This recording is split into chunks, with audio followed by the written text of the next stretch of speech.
حضرت سیدنا فضیل بن عیاض رحمۃ اللہ تعالی نے بہت بڑے ایک ولی اللہ گزرے ہیں۔ توبہ کرنے سے پہلے بڑے بڑے گناہوں کے اندر وہ ملوث تھے، تو جب اللہ پاک نے ان کو توبہ کی توفیق عطا فرمائی تو انہوں نے توبہ کر لی، اور جن جن کا حق ادا کرنا تھا ان کا حق بھی ادا کر دیا۔ یعنی اگر کسی کے پیسے دبائے تھے وہ ادا کر دیے، کسی کا دل دکھایا تھا اس سے معافی مانگ لی۔ تو حضرت فضیل بن عیاض نے تمام لوگوں سے معافی مانگی، ان کا حق ادا کر دیا۔ ایک کافر کا بھی حق آپ کی طرف بنتا تھا، تو حضرت فضیل بن عیاض رحمۃ اللہ علیہ اس کافر کے پاس گئے اور اس کو جا کر کہا کہ دیکھو میں بڑا گناہ گار ہوں،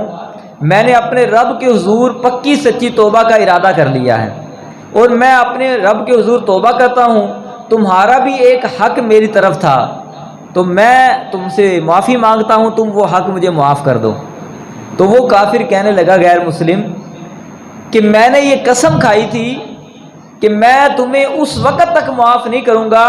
جب تک تم مجھے سونے کی اشرفیوں کی ایک تھیلی نہ دے دو۔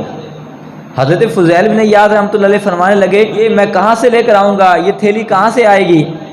تو وہ کافر غیر مسلم کہنے لگا کہ اندر جاؤ میرے گھر کے اندر، اور دروازے کے بالکل قریب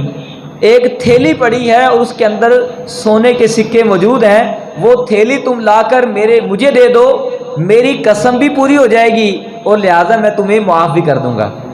حضرت فضیل بن عیاض رحمۃ اللہ علیہ گھر کے اندر گئے اور گھر کے اندر جا کے دروازے کے پاس سے وہ تھیلی اٹھائی اور لا کر اس غیر مسلم کو دے دی۔ اب اس غیر مسلم نے وہ تھیلی نکالی، وہ کھولی، تو وہ غیر مسلم حضرت سیدنا فضیل بن عیاض رحمۃ اللہ علیہ کے قدموں پہ گر گیا، کہنے لگا کہ آپ سب سے پہلے مجھے کلمہ پڑھائیں، آپ مجھے مسلمان کریں۔ حضرت فضیل بن عیاض نے اس کو کلمہ پڑھایا، اس کو مسلمان کر لیا، اور پھر پوچھا کہ تمہیں کیا ہو گیا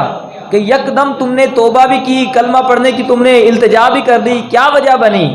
تو وہ غیر مسلم کہنے لگا کہ ہم نے اپنے مذہب کی کتابوں میں یہ پڑھا تھا کہ جو بندہ گناہ گار ہوتا ہے، اللہ کی نافرمانی کرتا ہے، پھر وہ شرمندہ ہو کر رب کی بارگاہ میں آ جاتا ہے اور اب پکے سچے دل سے اللہ کے حضور توبہ کر لیتا ہے، تو اللہ تعالیٰ اس کی توبہ کی وجہ سے اس کو یہ مقام عطا فرماتا ہے کہ اگر وہ بندہ مٹی کو ہاتھ لگائے تو رب اس کو سونا بنا دیتا ہے،